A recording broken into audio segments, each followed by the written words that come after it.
চিকিৎসকরা যখন প্রতিবাদ করেছিল, আপনি যদি দেখেন আমার টুইট অন রেকর্ড রয়েছে।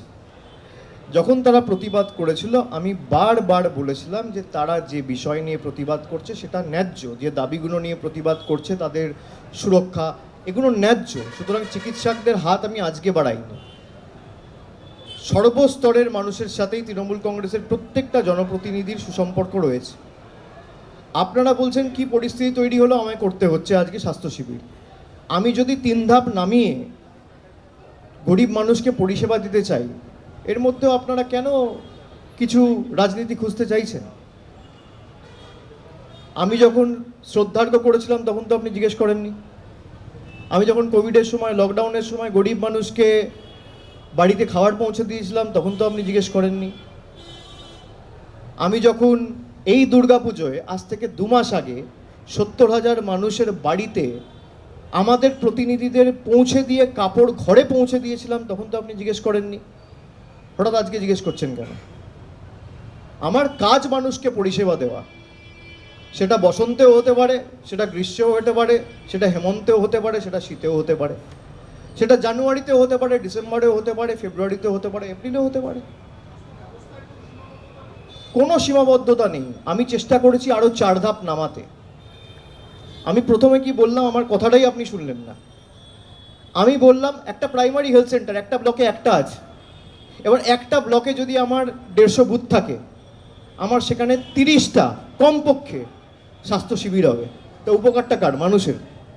মিডিয়ার তো খুশি হওয়া উচিত, প্রচার করা উচিত, দৃষ্টান্ত হিসেবে ডায়মন্ড হারবার মডেলকে স্থাপন করা উচিত। কোনো দূরত্ব নেই। যারা প্রতিবাদ করেছে তারা প্রতিবাদ করেছে, প্রতিবাদ করার অধিকার তো সবারই রয়েছে। এবং যে দাবিগুলো নিয়ে প্রতিবাদ করেছে, মুখ্যমন্ত্রী তো জুনিয়র ডাক্তারদের সাথে বসেছে, রাজ্য সরকারের তরফ থেকে মুখ্য সচিব একাধিকবার বসেছে। তারা যে দাবিগুলো উঠিয়েছিল সেই একাধিক দাবিকে মান্যতা দেওয়া হয়েছে, প্রশাসনিক রদবদল সেভাবে করা হয়েছে। কোনো দূরত্ব নেই। যদি কেউ বসতে চায় আমার সাথে, আমি বারবার হাত বাড়িয়ে দিয়েছি, বসুক। আমি আজকে মিটিংয়ে আমি মূলত বিল নিয়ে অনেক কিছু বলেছি। আমার মনে হয় আমি প্রথম দিন যেটা বলেছিলাম যে একমাত্র সমস্যা হচ্ছে অ্যান্টি রেপ ল।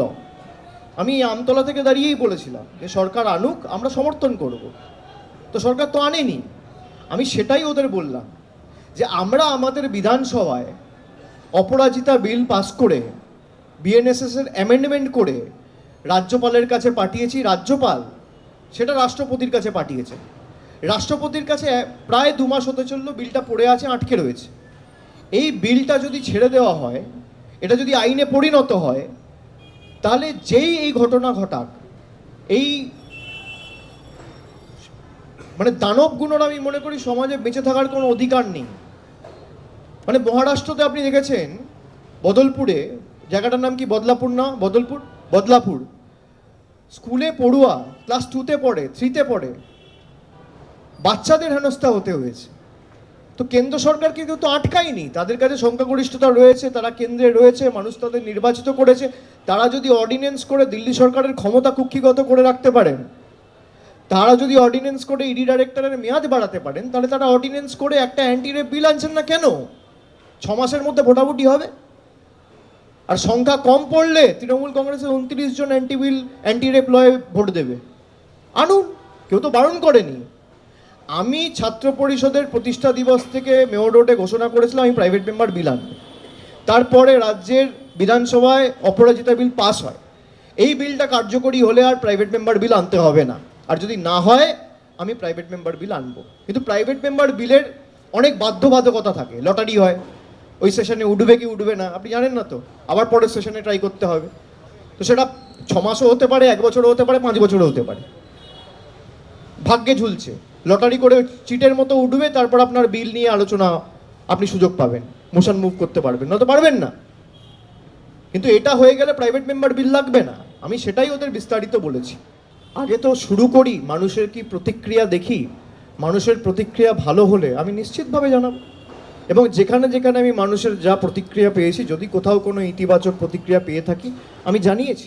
জায়গাটা নিয়ে বলতে পারি, সেখানে জনপ্রতিনিধিরা, আমার এখতিয়ার তো ক্রস করার আমার ঠিক না। সেখানে এমএলএ রয়েছে, জনপ্রতিনিধি রয়েছে, এমপি রয়েছে, তারা করুক। যদি কোনো অসুবিধা হয় আমাকে জানাবে, আপনার কাছে যদি সেরকম স্পেসিফিক কোনো কেস থাকে আপনি জানাবেন আমাকে। সে মুখ্যমন্ত্রী বলেছেন তদন্ত পথে চলবে, তদন্ত পুলিশ করবে।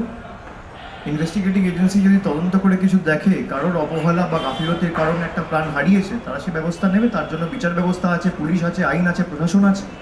এখানে আমি বলার কি? আমি তো সেটাই বললাম, তার জন্য তদন্ত চলছে। সেই তদন্ত এগিয়ে নিয়ে যাওয়ার জন্য পুলিশ আছে, প্রশাসন আছে, রাজ্য সরকার আছে, বিচার ব্যবস্থা আছে। আমি কি বলতে পারি? বাংলাদেশে যা হচ্ছে সেটা তো রাজনীতির বিষয় নয় এখানে। তো বিজেপির অভ্যাস সব কিছু নিয়ে রাজনীতি করা। আরজিকর নিয়ে রাজনীতি করেছে, বাংলাদেশ নিয়ে রাজনীতি করছে। আরে বিজেপির সরকারই তো ক্ষমতায় কেন্দ্রে। এই বীরত্বটা দিল্লিতে গিয়ে দেখা। আমরা তো চাই যে বাংলাদেশে যে অনাচার চলছে তার বিরুদ্ধে ব্যবস্থা হোক, কিন্তু ব্যবস্থা তো মামাটি মানুষের সরকার বা পশ্চিমবঙ্গ সরকার নিতে পারবে না। আপনাকে তো সংবিধান মানতে হবে।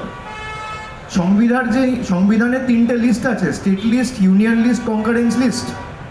ইউনিয়ন লিস্টে পড়ে এক্সটার্নাল অ্যাফেয়ার্স। কেন্দ্র সরকার যা সিদ্ধান্ত নেবে, আমি বারবার বলেছি, দলগতভাবে তৃণমূল কংগ্রেস সেই সিদ্ধান্তকে সমর্থন করবে। যে ঘটনা ঘটেছে সেটা নিন্দনীয় এবং দুর্ভাগ্যজনক, একেবারে সমর্থনযোগ্য নয়।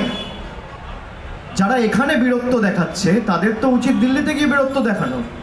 আর তা না হলে ইউনিয়ন থেকে বলে দিক ভাই, যে কেন্দ্রীয় সরকার বলে দিক যে রাজ্যের সরকার ব্যবস্থা নিক, আমরা নেবো না। হোম মিনিস্ট্রি বা এক্সটার্নাল অ্যাফেয়ার্স একটা নোটিফিকেশন বার করে বলে দিক, তারপর তারা এসে এখানে রাজনীতি করুক। দুটোর মধ্যে তো একটা করতে হবে। অনুপ্রবেশ হলে কার জন্য হবে? বিএসএফ। তার মানে বিএসএফ এর জন্য অনুপ্রবেশ হচ্ছে। বিএসএফ এর মন্ত্রীকে তার তো উচিত পদত্যাগ করা।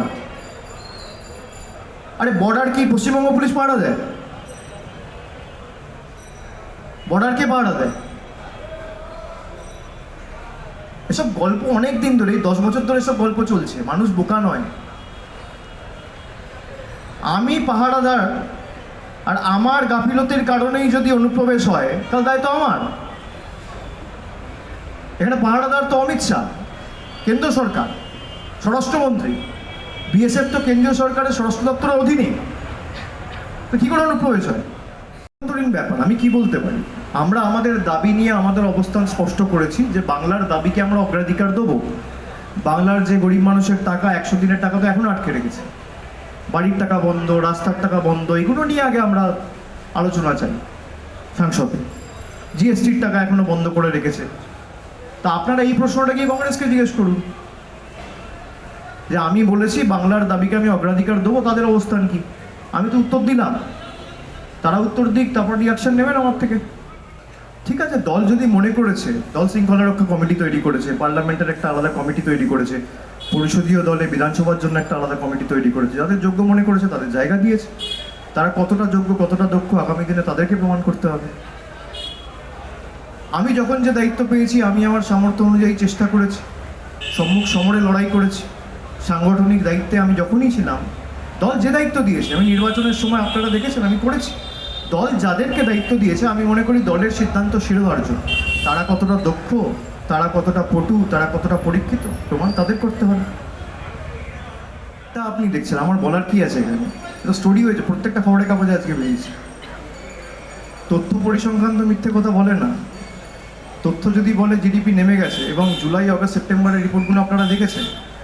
কর্মসংস্থান নিয়ে তো এখানে কোনোদিন সরকার কাজ করেনি। সরকার সাম্প্রদায়িক রাজনীতি ছাড়া, রাজনীতি হওয়া উচিত অন্ন, বস্ত্র, বাসস্থান, শিক্ষা, শিল্প, স্বাস্থ্য, কর্মসংস্থান। এই 7টা টপিকের উপর কোন বিজেপি নেতা কবে বলেছে? আপনি আমাকে দেখান না বার করে। 5 মিনিট বলুন না, ডিবেট করবে, এই 7টা টপিক নিয়ে বলবে। হিন্দু, মুসলমান, সাম্প্রদায়িকতা, ইন্ডিয়া, পাকিস্তান, মন্দির, মসজিদ, কবরস্থান, এই তো রাজনীতি। কর্মসংস্থান নিয়ে রাজনীতিটা করেছে কবে? বাংলা হান্টের আরো খবর দেখতে নজর রাখুন। বাংলা খবর মানেই বাংলা হান্ট।